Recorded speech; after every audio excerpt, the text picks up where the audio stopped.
Okay, Be'ezrat Hashem, Naaseh v'Natzliach. I want to welcome you to a very special couples class. I usually don't do these because I'm not an expert. I'm not a pro. I'm struggling with it myself.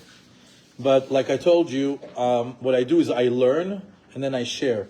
I look into it and I try, in order for me to improve my own marriage, my own life experience, and then whatever I gather, I come and I share.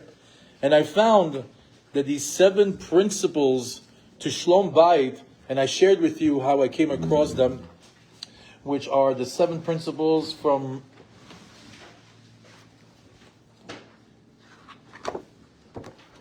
Rav Avram Duger, and of course from Rav Yisrael Abergel Shlita on the book Hama'or Shebabayit HaYehudi.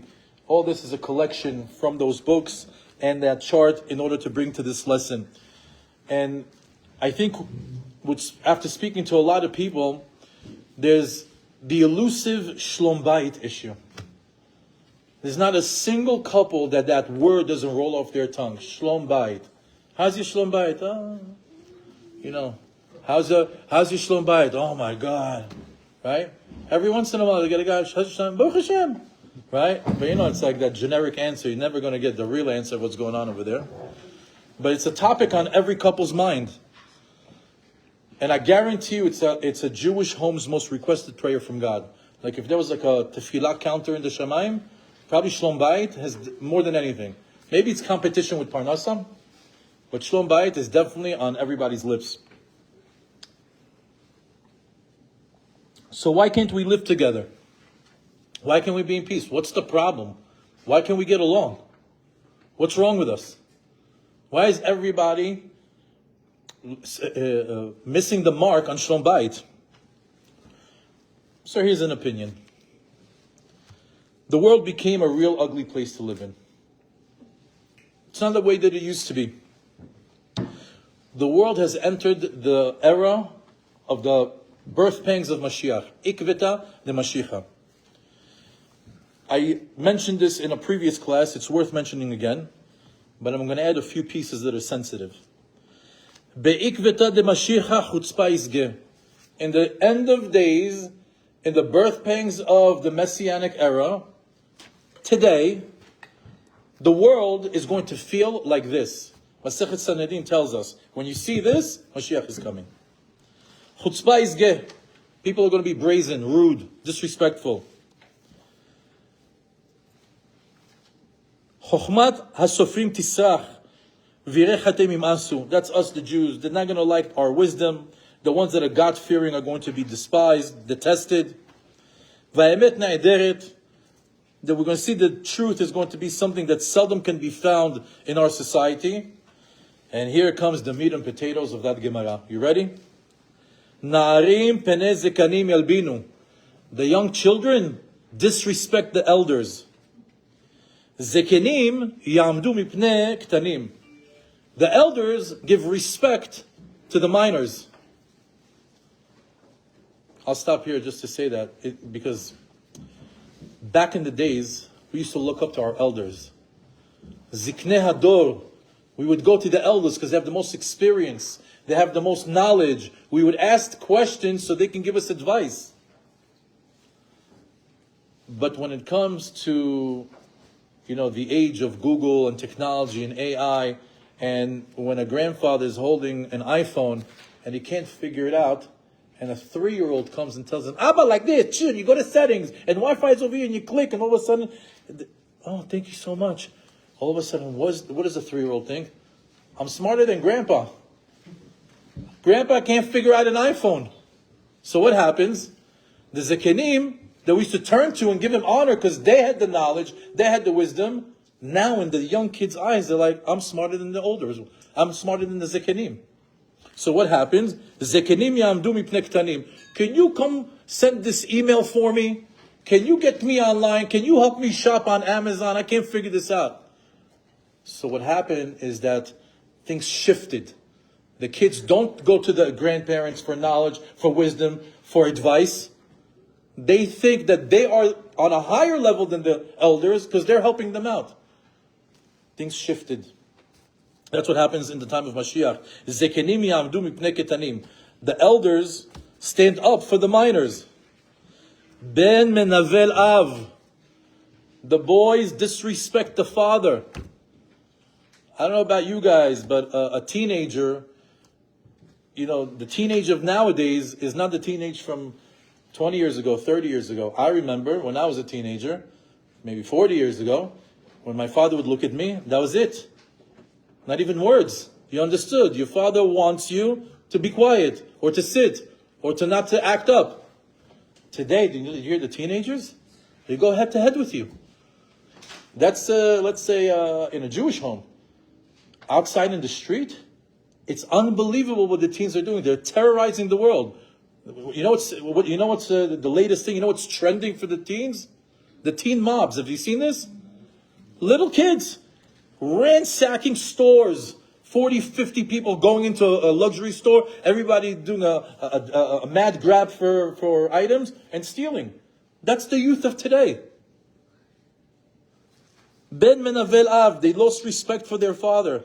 Bat kama be'ima. The girls, don't worry, lo chaser lahem. Also, challenges the mother. Any mother-in-laws in here? Earmuffs. Kala bechamota. That your daughter-in-law is disrespectful to the mother-in-law. It happens in Ikveta de Mashiach. Those borders of respect that you would never talk back to your mother-in-law are blurry now. Furthermore, Oive ish anshe beto. A person's enemies are his family. The mother, the wife, the children, the daughters, the sons. The guy walks in and he's a war zone. This is my home. This is my peace. I'm at war with every single person in this house. Pnei hador ki pnei hakelev. The face of the generation is the face of a dog. A dog is brazen. A dog is the character of a dog is that if you shoo him away, you know what he does? He comes back. I'm not talking about these luxury pets we have in the house that walk slow and are chill and have their food over there and the drink over there and they already know how to be. Talking about a dog in the street. A dog that's hungry. What does he do? If you push him away, you know what he does? He goes and then comes back. He goes and comes back. They're brazen. If you ever saw a dog like in a third world country, you'll see dogs' real character. They're very brazen. So, Pnei Hador, the face of this generation, is like a dog, brazen. They keep coming back and doing the wrong thing. V'aben eno mitbayesh me'aviv. The son is not embarrassed from his father. Like I said, back in the days, you'd be embarrassed from your father. Nowadays, they challenge you. They expect answers. They think at 15 that they're already adults, like someone who's a real grown adult. They think that when they shoot up to be 6 feet, because they're the same height as you, they now can talk to you about, so we're paying the electric bill today, or we paid the mortgage? Since when did I talk to you about these things? Go back to your room. Go clean up your mess. And we get to this defeated feeling that no one can help us. And we get into this default setting in our minds and in our hearts and in the world. You'll be so deflated. You'll give up. You'll have such yeush from the world that you say, Hashem, only you can help me. Not my president, not my lawyer, not my mayor, not my bank account, not my doctor, nobody. Only you, Hashem, can help this dire situation that we're in. Now, this brazen attitude is the face of this generation. Disrespectfulness is the new norm. You can see the way people talk. I made an example of it in the previous classes. Take a look. The people that we typically hold in high regard, like people in the government, people that are in the political forum, it's a shouting match. There used to be that people used to have. They were classy. They were educated. They would say their point, and then the other side would say their point, and they would have a dialogue or a debate. Now, the people that are running the world are just in a shouting match everywhere, calling each other's names, disrespecting. It's like, anybody Moroccan over here? There's a word called chshuma. You know chshuma? If you don't have that You don't have that how do I say it? The embarrassment, to being shy, to acting like a monkey, to acting like a child, to acting like an animal. Why are you acting like that? You're supposed to be representing a state or a country. You guys are acting like children. Why? Because disrespect is the new norm. Even if you look at newscasts, even if you look at social media, or if you see on social media how people are interacting in the streets, the world became like a Jerry Springer show. Did you ever see Jerry Springer? It's like, it used to be the bottom of the barrel. It was the worst of America was put on TV. Now that's the norm. Like, I think Jerry Springer would not be a hit nowadays. It's like the norm. So human interaction has taken a nosedive. And it deteriorated to where communication has suffered a breakdown from both the male and the female side. And even spawned cancel culture. Meaning we're not going to have dialogue. We're not going to talk things out. It's either my way or the highway. It's either you see it my way or get out of my life. Or nowadays, don't exist. People you don't see it my way, die. It's gone crazy. That's what cancel culture is. I don't want to hear you. I don't want to understand you. You don't see things my way, you have to go. And that's not how dialogue works. That's not how people connect. And that's not how people tolerate each other's differences. And remember the famous Rambam that we learned, that the environment has an effect on you. The country you live in has an effect on you. The state that you live in is going to affect on you. The air of the place, the people that you meet, the things that you watch online, that's going to have an effect on you.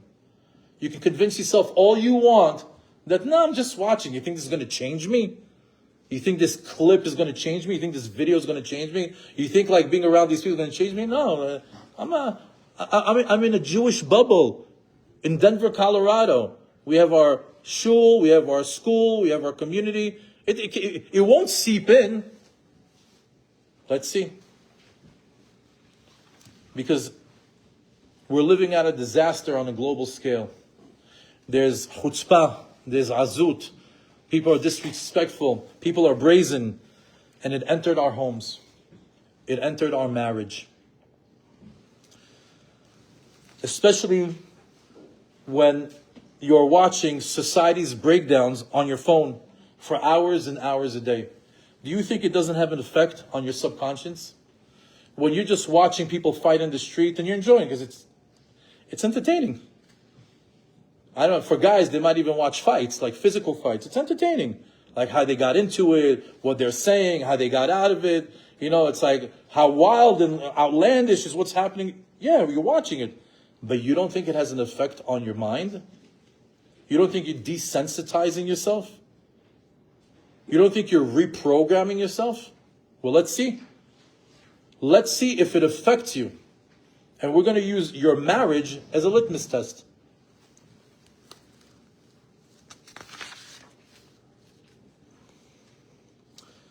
Because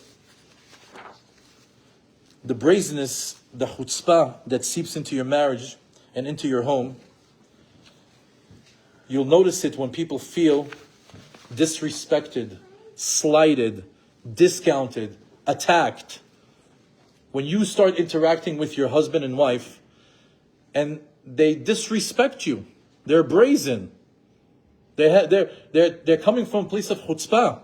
When they discount you in the home, when you feel attacked by a comment or by some sort of an event, they automatically become defensive, distant, disengaged, emotionally dead.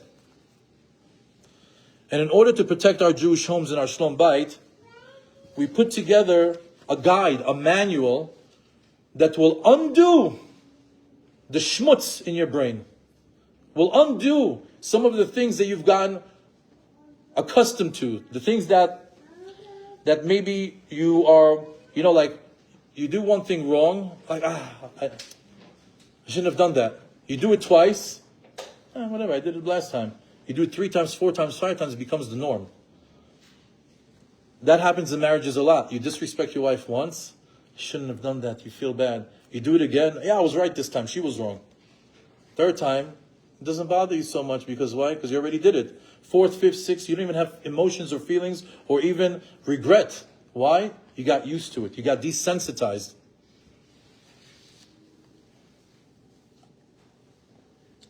So let's start with this manual, this practical tool for before, during, and after conflict.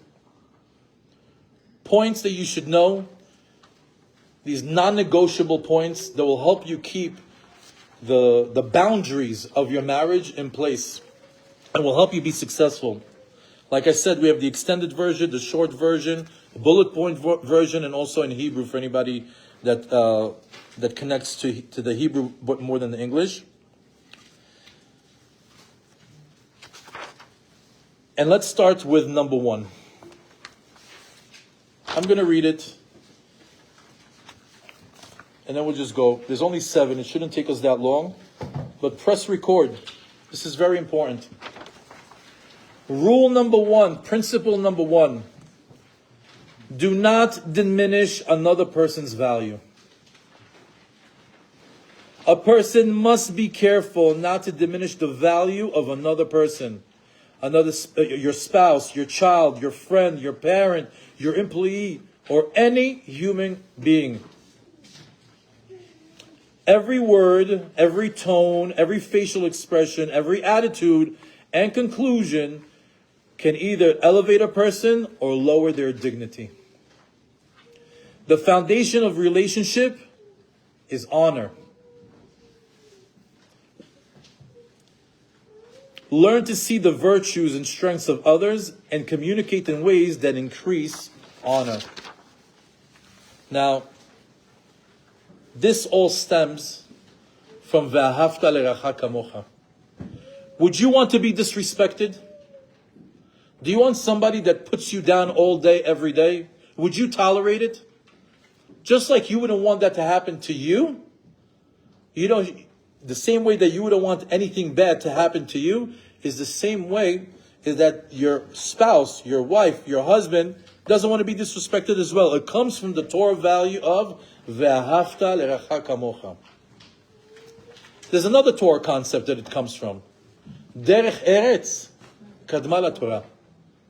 Manners, interacting with people in a civil way, being cordial, precedes all religion. You have to be a mensch first.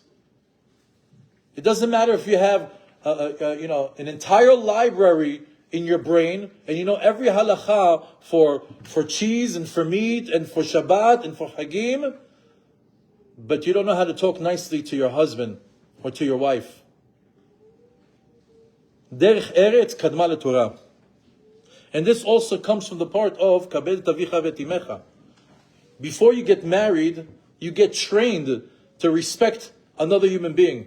You are mandated. The Torah tells you, kabed, you're instructed, you are commanded to what?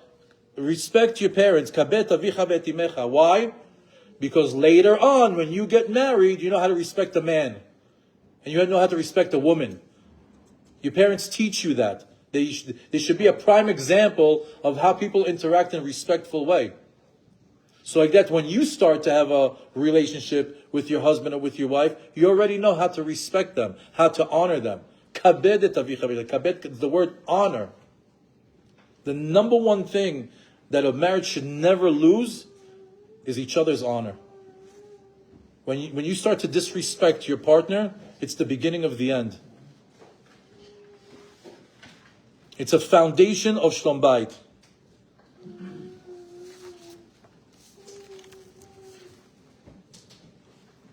Never lower another person's value.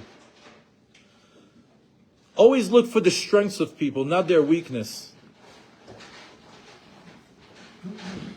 Build people up rather than break them.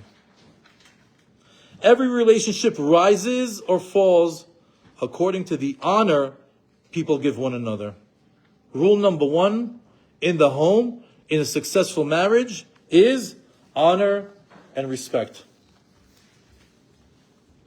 As a matter of fact, in this week's parasha, not this week's parasha, in the book that we're in, Sefer Devarim, we just said it in the ladies' class, that Moshe Rabbeinu gave a rebuke to the Jewish people. He's about to leave them. He's about to pass on. And he wants to say the final words to Am Yisrael. And there were so many highs and lows in that relationship. And when the time came to tell them, listen, let me give you an account of all the bad things that you did. What does it say over there? Lavan, di zahav. And if you look in the entire Torah, there's not a single place that's called Lavan. There's not a single place that's called di zahav. But what did he say? He said that place that was white. He was referring to the time that they complained about the man that had a white color. Di zahav, the place that of gold, that was the time that they worshipped the golden calf. What did he do? He told them the problem, but he didn't disrespect them. He kept their honor. Rashi says over there that mikvodam, he changed the names of the places. Moshe Rabbeinu, telling the entire nation, was careful not to disrespect them. Careful not to lose honor for them. That he changed the words. Even more so how we should be in our marriage. Furthermore, it says,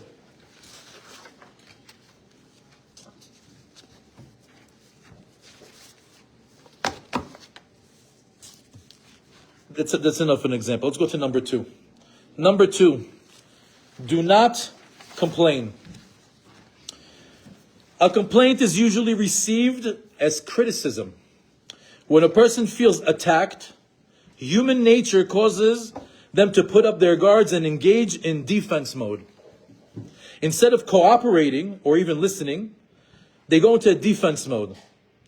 Try presenting the same issue constructively. First, by expressing the desire for a resolution and a positive outcome. Secondly, plainly come to deliver the message, calmly and respectfully. Instead of complaining, plainly come to deliver the message and detailing your point of view and the matter at hand. What is it saying over here? Don't complain. Meaning, when you have something that's bothering you, instead of complaining about it, you're still going to say the exact same thing. You're still going to try to get the point across. It's the approach. It's how you say it. Complaining automatically blocks the person because they get defensive. So you're already lost. Complaining doesn't work. Let's put a rule. Complaining doesn't work. It just annoys the other person. They shut down. They become defensive. So why do it? Why do it? You want to get a point across. No problem. We'll get the point across. Instead of complaining, what we're going to do is we're going to come calmly and with respect. Pay attention. The running theme, honor and respect, starts everything. That's the beginning. That's the foundation for everything. When there's no honor, there's no respect, you already lost the game. You lost the conversation. You lost that person. Because one of the things that you want to do is you want to preserve each other's dignity. Regardless of what the conversation is about, don't put down your partner. Don't insult them. Don't blame them. Don't put them in a situation where they feel less than who they are. The art over here is keeping their honor while telling them. It's an art form, the art of the rebuke. Nobody knows it. The Torah says that if you don't know how to rebuke a person, if they're not going to be able to receive it from you, don't do it. Peni snecha chicha, because there's a chance that your brother will hate you for doing the rebuke the wrong way. Even Moshe Rabbeinu had to use ulterior, code words in order to get the point across. So what does that mean? What does that mean? It's not easy to come to somebody and tell them what's wrong with them or what you want to change. Complaining is definitely the wrong approach. It makes things worse. Complaining makes things worse. By the way, we know that Hashem also doesn't like complainers. I don't know if you were in shul in the past few weeks, you saw the mitonenim, the mitavim, the meraglim. All those complainers are underground. All of them died. Hashem doesn't like complainers. Hashem likes it when you know how to deal with life and not put the blame game on people or God. Because a complaint is a rejection of God's present reality. You don't like what Hashem has in store for you. Redeal. I don't like this deuce 7. I want to pocket aces. That's not a good hand in life you gave me. Complaining is just highlighting the problem and your dissatisfaction of it. The right approach to challenges is to be solution-oriented, a problem solver. We don't need you to highlight what the problem is. Everybody knows what the problem is. Can you come with a solution? Can you be positive? Can you fix it? What does complaining do? Oh, let me repeat what we're struggling with. Let me repeat what the problem is. Let me repeat and tell you how much I can't stand it and how much annoyed I am about it. Okay, Maasit, what did you do with that? Nothing. You added nothing to the equation. We have an issue. Okay, who's going to be the problem solver? Who's the one's going who's going to take the lead on getting both of us out of this situation?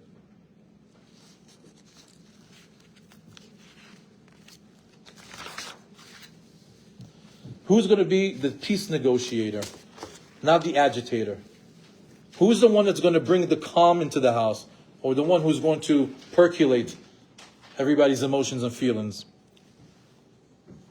As a matter of fact, it says that complaints sound like criticism, and they create defensiveness. So speaking a way that invites cooperation rather than resistance. So think about it. When you complain, automatically the mind says, block off, defense, guards up. So you're already lost. So think about how to say it. And when you do want to discuss that point, think of be solution oriented. Be driven to solve the problem. If you don't have a solution for the problem and you're not going to respect the person that's in front of you, pause. Come back later. Do it when you do have it. Don't just lash out of emotions. Complaining doesn't help. Number 3, express your desires. Many disappointments grow because genuine desires were never clearly expressed. People are not prophets. No one can be expected to know exactly what another person wants unless it is communicated respectfully and directly. The path to peace is not hints, silence, frustration, or resentment. It's clear, respectful communication of what is wanted. This is a big one. This is a big one. Express your desires. Let the other person know what's inside your mind. Don't think that if you're upset, oh, he knows why I'm upset. He doesn't. He doesn't. She knows what I want. She doesn't.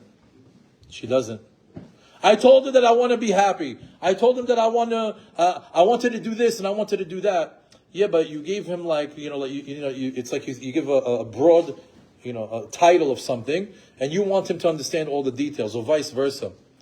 What it says, express your desires over here, is actually that we rely too much on the other partner, that they know us and they know exactly what we want, and because they're not doing it, I'm going to be silent, I'm going to be frustrated, I'm going to be angry, and I'm going to resent him for that, instead of clear, respectful communication. What does that mean?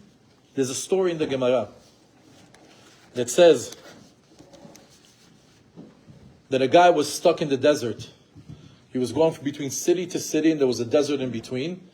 And he prayed to God. He says, Hashem, please send me a donkey. And immediately sees on the horizon a donkey. So he walks over to it, he says, a baby donkey. He's like, oh, he's too little, I can't ride him. He says, I still need to get out of this desert. So he starts walking, and then he looks back, he's like, oh, the baby donkey. I can't leave him behind. He takes the donkey, puts it on his shoulder. Now he's taking him and the baby donkey in the desert into the city. Chazal tell us, he should have prayed for an adult donkey that was strong, that will be able to carry him all the way to the city. Meaning you should have prayed in detail. You don't say, it's like a guy that, in tefillah we have this as well. Like a guy will come to shul and he'll pray and he'll close his eyes. Abba, hook me up. Give me everything I need. It doesn't work like that. It doesn't work like that. Tefillah has to be in detail. Abba, I want to have I want to buy, I'm sick of renting. I want to buy a house so I can do the mitzvah of kviyat mezuzah, and so I can build a sukkah in my backyard, so I can do achnasat orchim, so I can do chanukat bayit, so I can educate my children, put my children in a good environment where all the neighbors are Jewish. Okay, now I understand why you want a home, right? Let's say a person's with, a lot of people, they, before they get married, they talk to God a lot. Abba, I want a zivug, right? So what do? You have a guy who says, Abba, you know what I like? Hook me up. Give me a good zivug. That's a prayer? No. It's like getting that baby donkey in the desert. You're not going to get what you want. What is it? Abba, give me a good girl with good midot, that I can build a home. She'll be a good mom. She'll be a good wife. She has a flexible temperament. She's easygoing, blonde, brown eyes, no mustache. You know all the details. That was a Bukharian joke. No, not Moroccan. You guys own that. But maybe like Queens type, not Colorado type.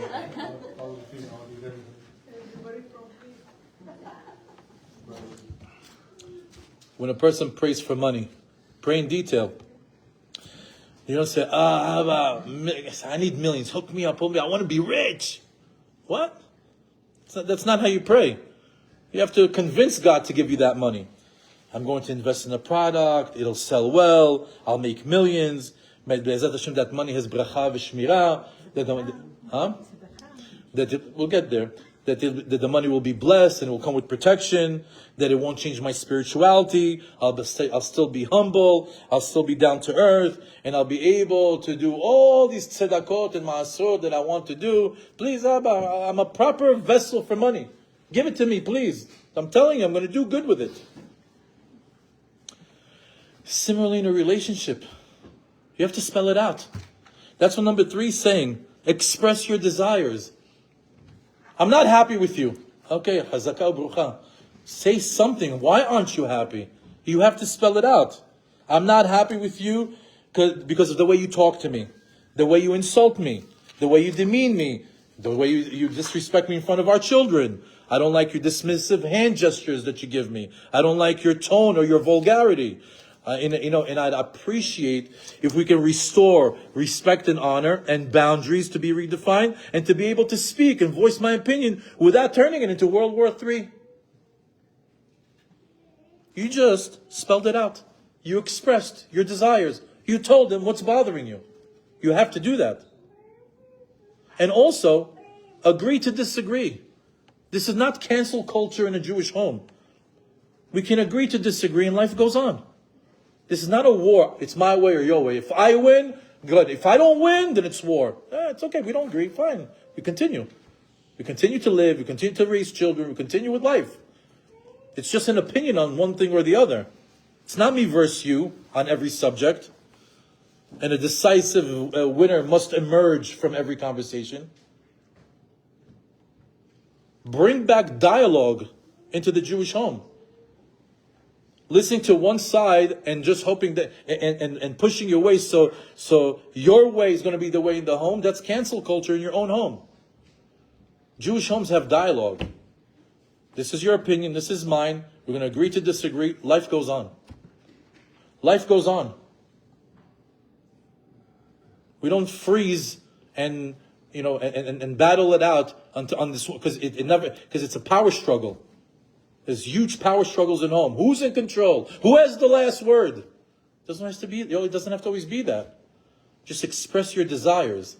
This is what I want. This is what I like. This is what's bothering. This is what I like to change. Thank you. Let them know. You might very well get, I didn't know. I wish you would have told me before. Had I known, it would be different.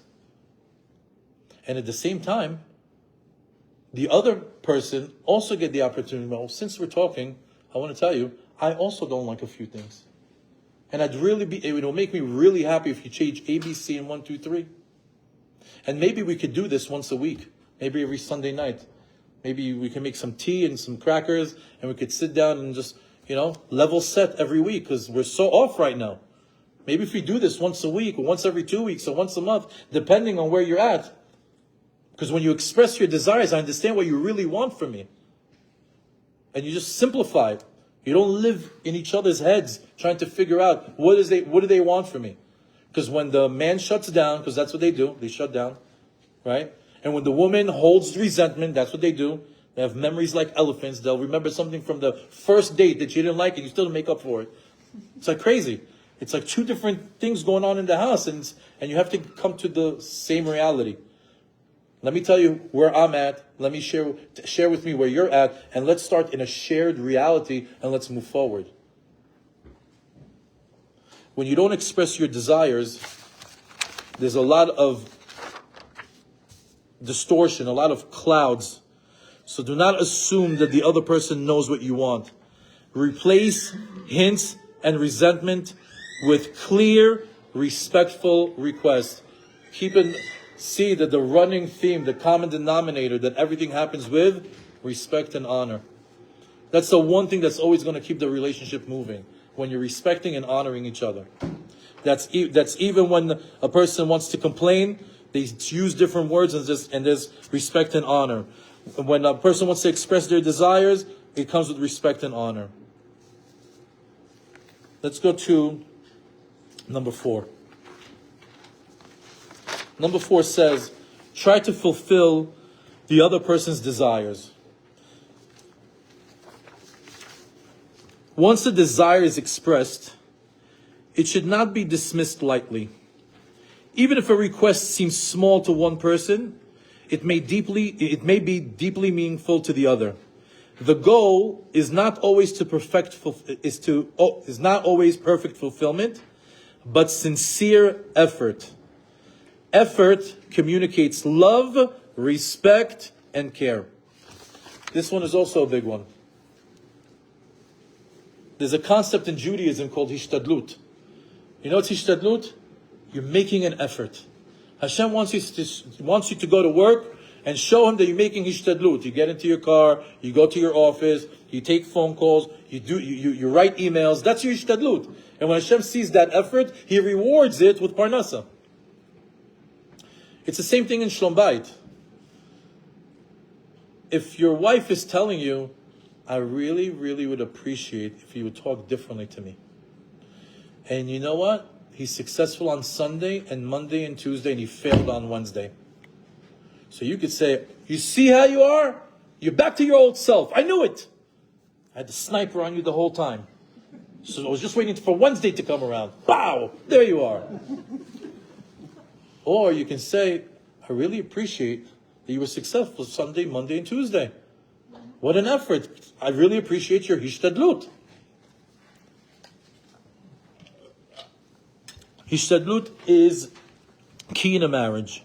When your partner, in the very least, is showing a desire to fulfill your desires, that he's showing that there's a willingness to accommodate, that in itself is admirable and shows good intent. Don't always be there for when they fall to highlight their failure.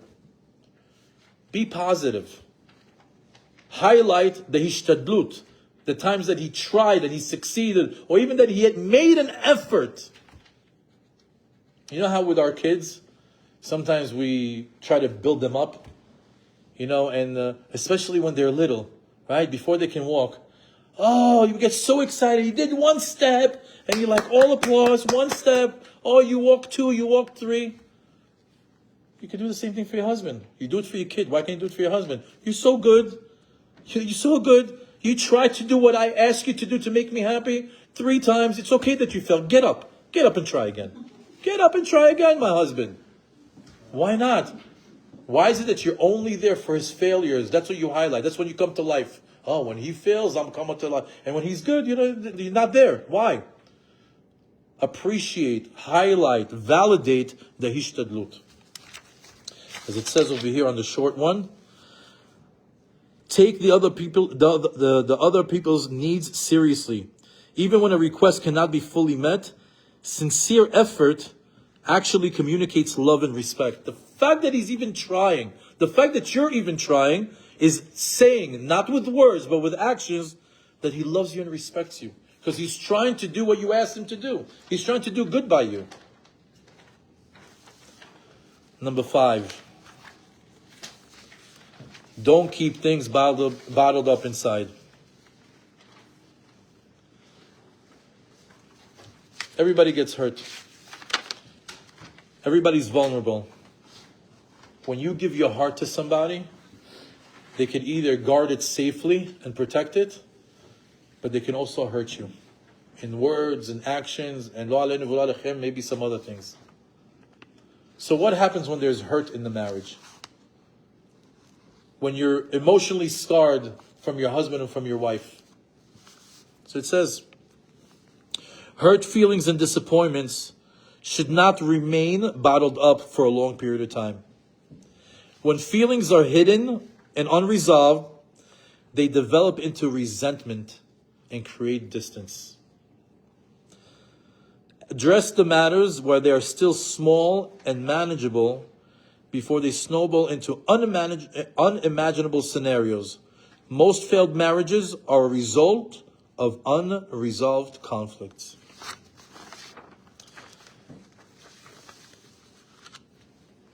Sometimes people feel that their significant other won't understand, even if I tell him how hurt I am. And they won't go to someone else to vent and to release. I'm embarrassed to go to my girlfriend or to my cousin or to my mother or to someone in my family and tell them what just happened. So what happens? It stays inside. And it starts to fester, to brood, to bubble up, cooking up. And then what happens is you start to get angry. And you know what happens? The hamster on the wheel starts to go, you know what? Okay. That's what you're going to do to me? You're going to hurt me? You're going to embarrass me? You're going to do this thing for me? You know what I'm going to do? I'm going to get you back. I'm going to get him 10 times harder. You know what that's called? That's called tina. That's holding a grudge. That's a mitzvah lo ta'aseh. You're not allowed to do that. You're not allowed to hold a grudge. Like if your children, if a child takes a toy from one another, and then your other child tells you, oh yeah, I'm going to get you back. I'm going to take your toy. You have to stop. Mitzvat lo ta'aseh, red flag. You can't hold a grudge. You can't hold tina. You can't try to seek revenge. Let's figure it out right now. Getting them back is not the Jewish way. In a marriage too. Getting revenge on your significant other is not a solution. It doesn't even out the playing field. You hurt me, I'll hurt you, now we're even. You can't. 2 hurts is very hard to recover from.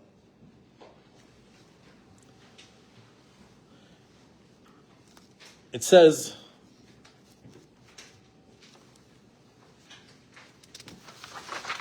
that in the time of the mitavim, the mitonenim, he was talking over there about the Erev Rav, that was telling the Jewish people, remember the cucumbers in Egypt? Remember the watermelons, the onions? These guys are eating 5-star cuisine. Man, you think of anything you want and it tastes like it. It was food from the heaven. And meanwhile, you got the Erev Rav trying to convince them that the cucumbers and the onions and the watermelons in Egypt were way better than that. Like right now, like on face value, you say, nonsense. How did they fall for it? So it's a psychological game that they played and they won. It's called cultivating a desire. You know what's cultivating a desire? It's like if I come to you and say, remember the cucumbers? You're like, yeah, I don't care about the cucumbers. And the second day, I wish I had those cucumbers. You're like, why always talking about the cucumbers? Right? And the third day, you know, I think I missed the cucumbers too. On the second week, the third week, where are the cucumbers? Let's go back to Egypt. Why? You build up. You build up, you cultivate a desire. It's the same thing with all addictions, right? A person might see something online, but what happens? They do it the first time, a second time, a third time, a fourth time. They cultivate a desire. It's the same thing when a person starts to work the brain muscle. They work it up. Like, do you ever get angry at somebody in the morning? Right? See how he spoke to me? He disrespected me before he left the house? For the next 8 hours, he's like living rent-free in your brain. He got me like that. I know I'm going to. You know what? I'm going to text him a letter. Oh, no. You know what I'm going to do? I'm going to call his mother. I'm going to call his mother and tell, look what you raised, right? No. You know what I'm going to do? I'm going to send a text to his friends group that all his friends see that he's a loser. No. You know what I'm going to do? I don't need all that. Wait till he comes home. He's going to have the worst day of his life. What is it? It's like you know, when you go to the gym, you know, but you do enough reps, you get a pump. Same thing with the brain. You go over and over and over and over. You're building it up. The guy comes home. Hi, honey. Sorry about the morning. She worked herself up to a punch already. What happened? She cultivated a desire. She's like, keep like the hamster on the wheel, going and going. So what we're saying over here, don't keep things bottled up inside. It's not healthy. All those things, when it swims in your head, when you don't share it, when there's no release, when the line of communication stops, all the things go wrong. As a matter of fact, when it gets to that point,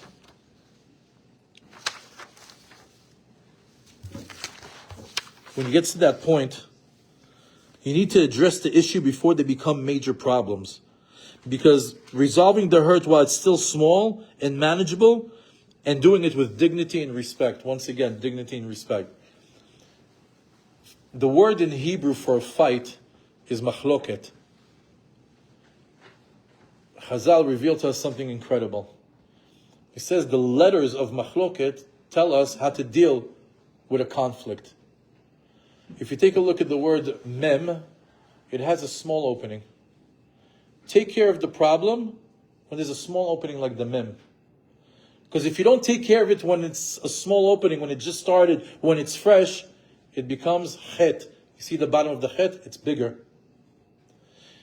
All of a sudden the problem became bigger because you didn't nip it in the bud. So now weeks pass, more people are involved. Now what happens? The conflict now starts to spiral out of control. Lamed, it goes up. Kuf, it goes down. Taf, it goes sideways. It goes all over the place. The machloket could have been done in the mem, but it keeps opening up and spiraling out. It's the same thing. It snowballs. It's always good to finish the conflict in the beginning. Because if you let it grow, it becomes more difficult to come back. For men, it's difficult. Because when they get into these situations, they usually have a tendency to shut down. So you lose him for 3 days. Sometimes for a week. Until he's ready. I'm calm now, let's talk. Right? Oh yeah?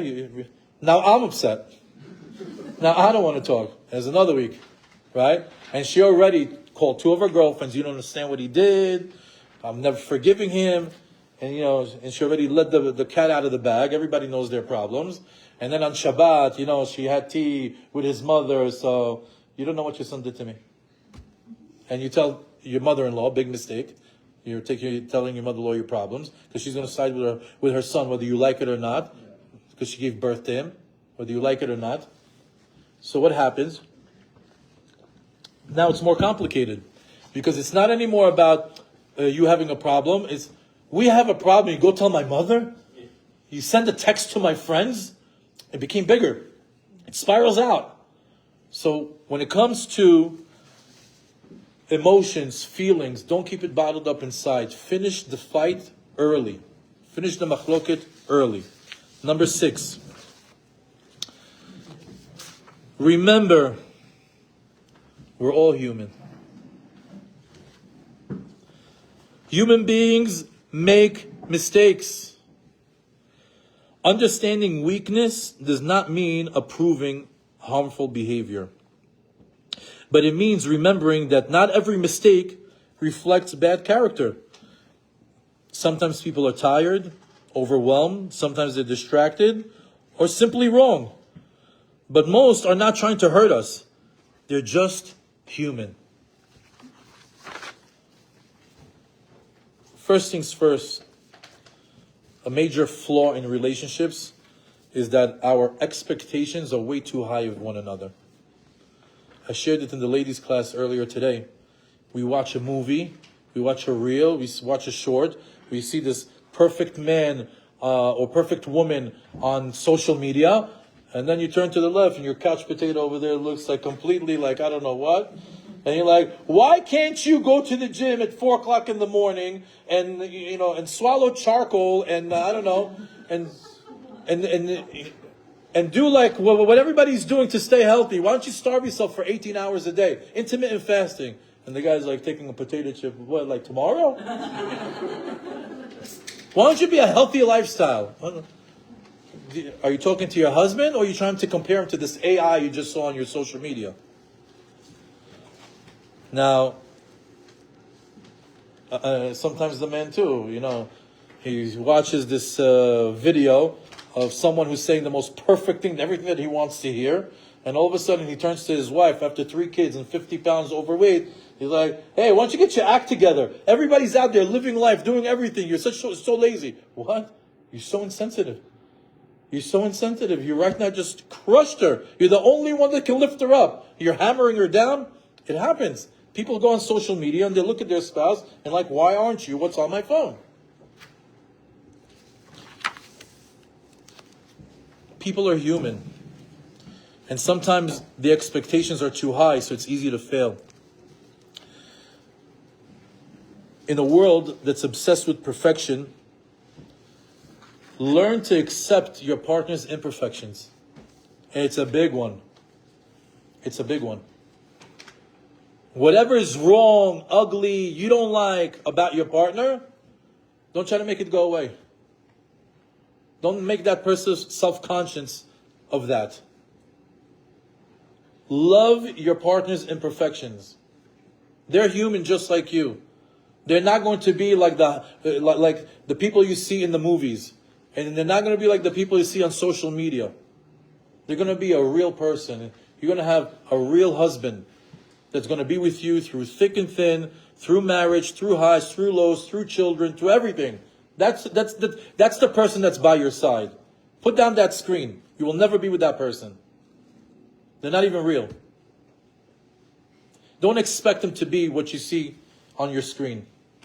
Pay attention to who that real person is on the inside and start communicating what you need from them and what you expect from them, and see if they can live up to those expectations. And the only way it could be done is through mutual communication. When you talk to each other and you understand, I understand where you're coming from. I understand what you're expecting from me. And you know what? I think I can do it. Or I can do it. Okay, great. We're talking about it. But when you just set a task, you need to be this, and you walk away, you killed them. It's very, very difficult to live up to high expectations. Because while he's driving to work, that high expectation is in his head. While she's doing the dishes, your high expectations in her head. And the more she's further away from that goal, the more the distance is between the marriage. Why? I will never be what he wants. He doesn't want me. He wants something else. And then you start to hear these words. You should have married somebody else. You should have married someone that looks like that and acts like that. That's not me. Because you made her feel uncomfortable on who she is. And vice versa. I should have married that guy. Wow, you should never say those things. Why aren't you like that guy? Who? On the screen? Who? The neighbor? Who should I be like? I want to be me. You want to help me be me? You want to get along together? Or do you want to accept my imperfections? Because why?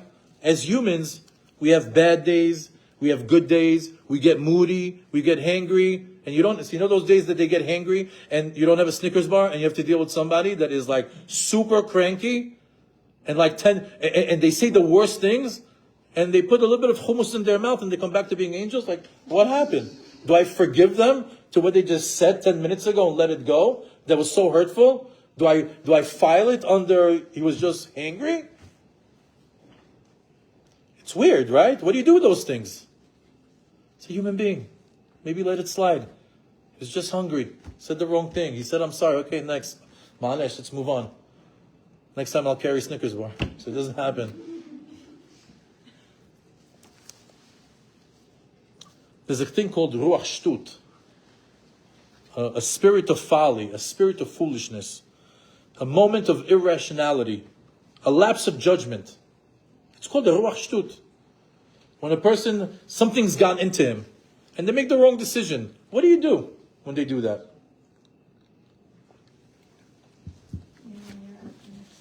What do you do?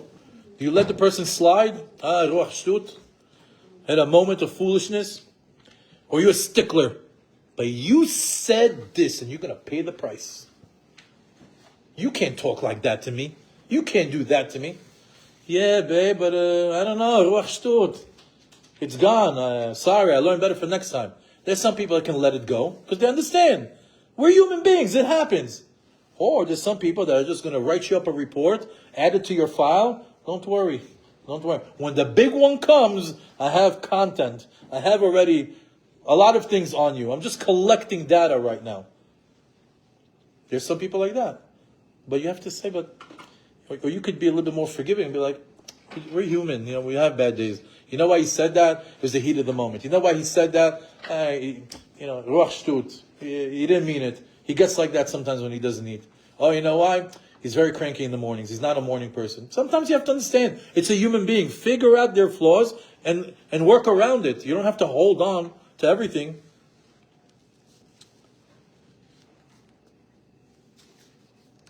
As we said earlier in the ladies' class again, when our children do something bad, what do we tell them? We tell them, "Oh, hey, you're a bad kid. You're bad. You're the worst." No. What do we tell them? What you did is bad. You're a good kid, but what you did is bad. Meaning, the action is bad, not the person. Why don't we carry that over to our marriage? I know he's an amazing person. He just did, what he did was bad. He's not bad. That's another way of giving a pass for somebody when they make a mistake. We're human beings. We're not robots. We're not angels. There are going to be situations like that in our day-to-day life, and you have to find a way for forgiveness. Why? To keep it going, keep the flow, keep the peace. You want to get stuck on every word. You want to stuck on every gesture. You want to get stuck on every little thing that bothers you, and that's it. You're not gonna have a good marriage. You're going to constantly be apologizing and trying how to get the other person out of the bad mood that they're in because you put me in a bad mood. I'm not an angry person, or the typical Moroccan. I'm not angry. People make me angry, right? Right? That's the typical thing that people say. Half Moroccan. Last one. Number 7.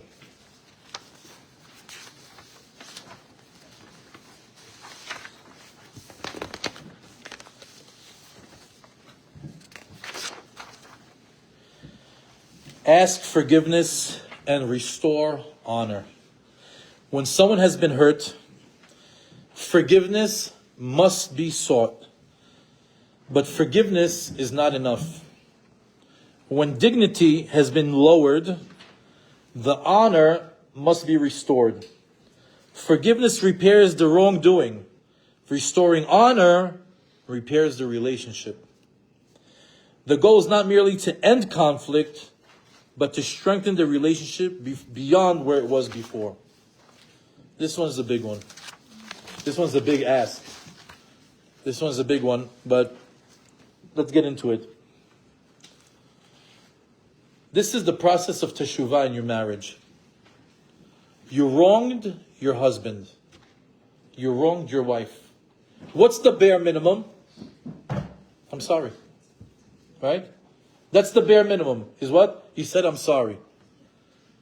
But anybody who's married over here, you know that sometimes sorry is not enough. I don't believe your sorries. You don't mean it. You're just trying to put this under the carpet so we can just go back to being normal. We're not going back to normal. I don't accept your forgiveness. It's not honest teshuvah over here that you're doing.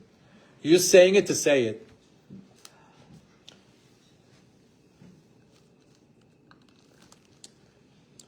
Forgiveness and accepting somebody's apology is not enough. You know what repairs a fight? Restoring honor repairs a relationship. I think the big takeaway from tonight is honor. When you honor somebody else, when you honor your partner, when you honor any individual, honor restores everything. It brings back what they lost. Fights make you lose respect, lose honor as an individual. And you want that back. You don't want to be a lower version of yourself. You want to be at least the same, if not more. You learn Tomer Devorah. On the 13 attributes of mercy in Tomer Devorah, one of them is Yeshuv Yerachemenu. Yeshuv Yerachemenu talks about the relationship that we have with the Kadosh Baruch Hu. It says over there's a pasuk that says, Ki chelek Hashem amo. That the nation of God is actually a piece of God. Meaning, the Jewish people, we all have a piece of Hashem inside of us. Chelek Eloka mima'al. Yaakov hevel nachalato. And as a matter of fact, we're connected to God like with a rope. So if you had to imagine it, it's as if, imagine from the top of your head, there's a rope all the way to Kisei HaKavod. And this rope is your connection to Hashem. Now what happens is, Lo aleinu v'lo alechem, a person sinned, a grave sin, a sin that produces, that it requires karet, to be cut off. So what happens to that rope? It gets cut. No more connection. Comes the person and says, I can't believe I ruined the best relationship of my life. My forever relationship of God. The relationship that's for eternity. I'm disconnected from the source. I sinned so gravely that I'm no longer connected to God. I have to do teshuvah. Thank God for teshuvah. Thank God that I can come back. So the person does teshuvah. Now that rope needs to be tied back up. Right? So let's just say, for argument's sake, if that rope was from point A to point B, 10 meters. And you cut it. When you tie it back up, is it back to being 10 meters? Shorter. It's shorter. Let's say it becomes 9 meters. So are you closer than you were before? Further? Closer. And stronger. Closer, I like that. Closer and stronger. That's teshuvah. Real teshuvah brings you closer than you were before. That's what Torah Devorah teaches us. That's what needs to be in your marriage.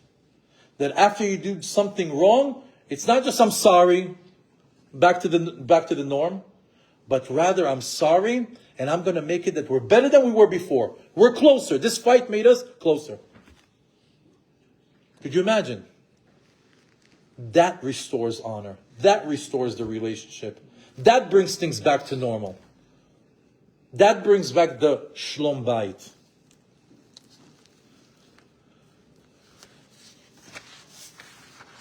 In short,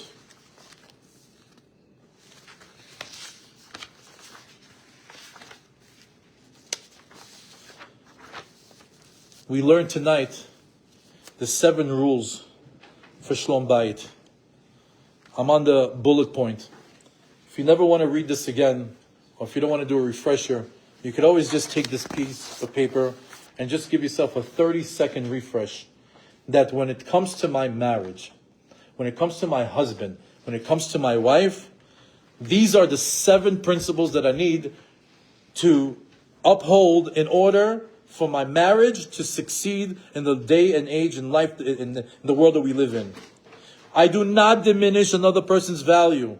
Not my wife or not any other person. I don't do that. I honor and respect every single person because, you know what? Bonus content. I'm going to share something with you from Rabbi Sarah Bajel. You've never heard this before in your life. Who's got a Laffy Taffy?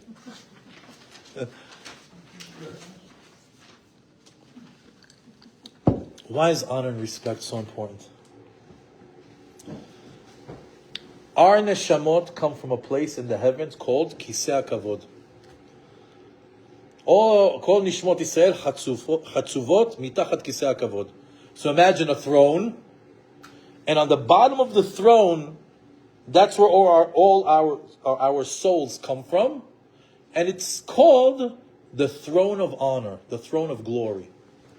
That's where our neshama comes from. Now, when the neshama comes over here into this world, and he gets disrespected, and he gets its honor gets damaged, what happens? It can't tolerate it. It can't tolerate it. Why? Because I come from a place of honor. I come from kisei kavod. When you disrespect me, it goes against the essence of who I am. As a matter of fact, there's a conversation that the soul has before it leaves, and it says, "Why am I going down for? What am I going down for? Leave me over here." So it says, "You can't. You have to go down." It says, "And what do I get? Olam haba." So a lot of people say, why can't everything just be good? Why can't we just like the world be in peace? We live in peace. There's no wars. There's no death. Why can't we have that reality? Why do we have to come over here and go through all these trials and tribulations and then go to that place? You know why? Because the Kadosh Baruch Hu offered the neshama to get there for free. And you know what the neshama said? I don't want to. I don't want nothing for free. Why? Because the neshama that comes from a place of kisei kavod doesn't want anything for free. What does it want? It wants to earn it. So it's called in the concept of the Zohar, Naama de Kisufa. Naama de Kisufa is the bread of shame. Nobody likes the bread of shame. Nobody says, "Hey, you need a piece of bread, you're a poor man, here's bread." It's embarrassing. A person wants to have money in their pocket, go into the store, purchase the bread for themselves. Nobody wants to be the misken. The neshama also. I'm from kisei kavod. Don't give me something that I didn't earn. So HaKadosh Baruch Hu says, "Oh, well, great. I have something for you. Go down to the world, earn your mitzvot, and after 120 years, you come over here and you can demand your pay. You can say, 120 years, I did your mitzvot, I followed your guidelines, I did everything that you expected from me, I worked on my Shalom Bayit. Where's my paycheck? Where's my olam haba? I earned it." It doesn't want nothing for free. It wants to earn it. So when the neshama that comes from a place of kisei kavod, when it gets disrespected, what's the problem? You can't tolerate it. You're going against the essence of who I am. The neshama comes from kisei kavod. So I go into a house that I get disrespected. That's why we have such a problem. That's why we have such a problem in Shalom Bayit. And that's why honor keeps rectifying it. Honor, respect. Why? That's what resets the soul that comes from the throne of glory. That's what it's missing. It's missing its core reset, where it comes from. And that's why if you notice, the running theme for all of this was always respect and honor. Why? Because the neshama is damaged. How do you fix the neshama that comes from kisei kavod? Kavod. That's why it's such a big deal in a home. That's why homes that a husband and wife respect each other, that works. Because the neshama comes from a place of respect. So we say, so rule number 1, do not diminish another person's value. Honor and respect every single person, especially a Jew. Because with no honor and no respect, the Jew does not respond properly to a different approach. Number 2, do not complain. Say the exact same thing calmly and respectfully. Express your desires clearly. Don't take it for granted that the other person knows what you want and you need. Spell it out. Try to fulfill the other person's desires. If they want something, give it to them. You chose that person. I choose you. Out of this entire planet, I choose you for my husband. Out of this entire planet, I choose you for my wife. Great. You chose her. Give her what she wants. Give him what he needs. If they ask for something, give it to them. And even if you're failing or you're not able to do it, the fact that you're trying, you get credit for the effort. And the other person can see, I'm not getting what I want, but the fact that he's trying is everything for me. Because the effort shows love and respect. The effort shows love and respect. Do not keep feelings bottled up for too long. It's not good for you. It's not good for the marriage. And we said that the machloket, the longer you hold it, the more that it spirals out of control. Remember that people are human. We're human. We're not going to score 100 every day. We're going to have bad days. We're going to have good days. You're going to have to let go sometimes. You see, you're going to have to give them each other passes because of their character, their nature, because you start to learn, like there's some people that they don't talk to their spouses in the morning. Why? Because they wake up cranky. There's some people that, nighttime is their time. Vice versa. Some people don't like certain smells. All right, don't wear that perfume because it triggers them. Some people have sensitive hearing. Okay, there's no loud music in the car. You learn, the things that your spouse needs.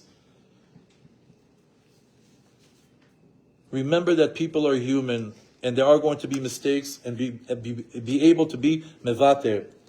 And the last one is when you ask for forgiveness, ask for that forgiveness that comes with restoring the honor. Meaning not that generic, I'm sorry, and then there's a second and third fight. Well, I already told you I'm sorry. Yeah, but because it wasn't genuine, you're in another fight over the apology of the thing that you already did before, and it doesn't end. When the apology is genuine, and the person feels closer to you than before the fight, you understood the assignment. Check. You got it right. You're supposed to come back from the fight closer than you were before.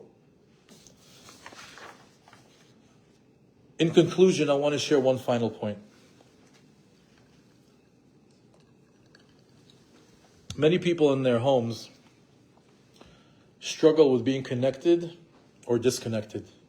There's times where, you're locked in, everybody, everything is flowing. And then there's times where it's just like, things are off, right? You feel like super disconnected. You should know that Shalom Bayit is all about staying connected, engaged, and motivated. You really, really have to apply yourself in a marriage. Marriage is work. But a lot of people have jobs that they love, jobs that they enjoy, jobs that they really like to wake up in the morning and go to. You should really be happy with the work of your marriage. It shouldn't be something that you despise or that you don't like or something that you dread. Shalom Bayit is all about staying connected, engaged, and motivated. And there's also a big difference between connected and autopilot. I'll tell you that this is something that you might be experiencing in your homes. Autopilot is when you are not engaged, you're not in touch with each other's feelings, you're not in touch with the inner world of your spouse, but you stay neutral. Nobody moves, nobody gets hurt. We're on autopilot. We're not fighting. I didn't bother her. I didn't disrespect her. You're disconnected. You're really not there.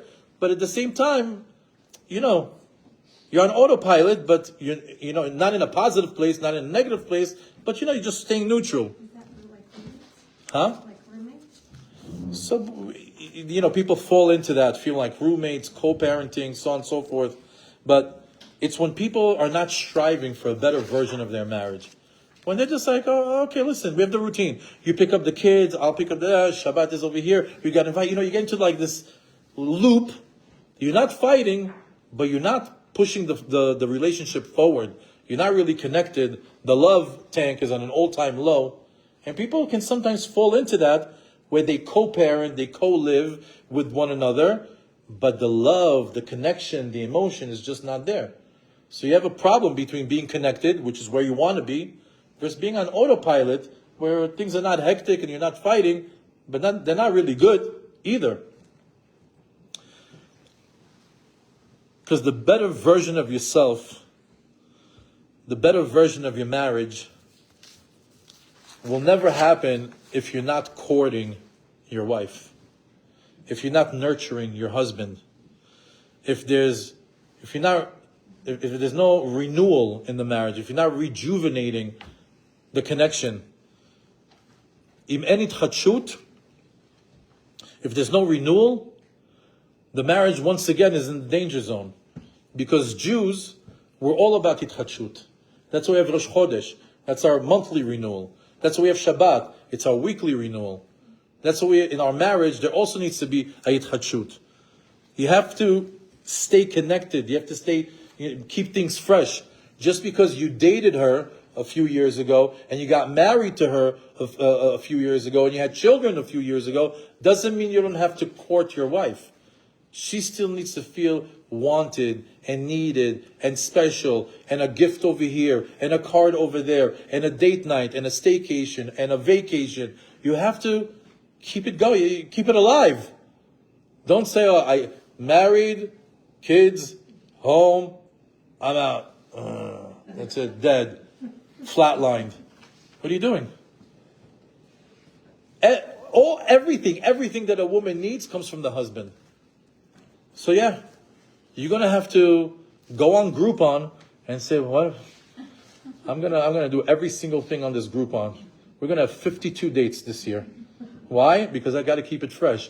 We're gonna go bike riding.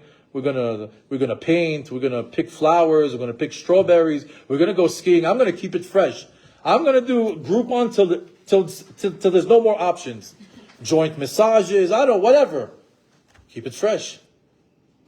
Let her open up the freezer, and all of a sudden she's got like a tennis bracelet over there. Oh my God, this guy's crazy. I found a gold bracelet in the freezer. Keep it fresh. Do something. Write a letter. You know AI writes love letters? Doesn't matter. I love you. Bye. Drop something. Do something. Meaning, you don't have to be, you don't have to graduate high school to write a love letter. I love you. I miss you. You're the best. Bye. Something. I mean, I have a friend of mine. I'm going to tell you, he's hitting it out of the park. Ever since ChatGPT came on, he's giving letters left and right. His wife doesn't know, but I'm telling you, she tells my wife, he wrote me a letter. You understand? Stan made me cry. And he's like on the other phone, Stan, this thing is working lovely. I went to Hazako Baruch, you figured it out. Doesn't matter. She's happy, he's happy, who cares? But he's keeping it fresh. Her heart's pumping. They're still interested in one another. Right? I'm a big proponent of date night. To help the marriage succeed, date night. Spontaneous outings. It's okay if you come home and it's a regular day. The kids need to be fed. There's showers, this, that. Listen to me. Your sister's coming to babysit. We're going. Where? Doesn't matter. Doesn't matter. Get into the car. Why? What do you mean? Why did you get to... Women love that stuff. Love spontaneous things that they didn't expect. Do that once a year. Okay? Your family can survive you taking your wife at 4 o'clock in the afternoon to have a moment. You take a basket out in the picnic and you little chocolate spread and crackers. I don't know. Do something. Cheese and wine. I know what Bukharians do. Plov and leftover Friday night food. Plov and plov. Just go do something. Go ride bikes together. You're gonna come back. I know Colorado is limited with restaurants and outings, but I want to tell you, vacation without the kids is the restart you never knew you needed. Go have a vacation without the kids. 3 days is enough. 5 days is phenomenal. You can't do that for whatever reason, all the excuses, or maybe you don't trust your kids with nobody, whatever, right? Staycation. Go a half hour away from your house to a place. Go have a spa day with your husband. Go have a melave malka with your malka. Saturday night. Go do something. Come home Sunday night. Why not? Keep it fresh. We're all about being rejuvenated, renewal. We need it chachut as Jews. If not, it becomes stale. On the day-to-day, honor and respect will get you everything. The way that you speak will get you everything. But what gets the heart pumping is when you act like the way you acted when you dated. The way you acted when you wanted to get your wife to become your wife. That's exactly how you have to be still in your marriage. The onus is on the men to keep it fresh. Don't tell your wife, set up for us, do reservations, pick a spot. It doesn't hit the same way. Not the same way.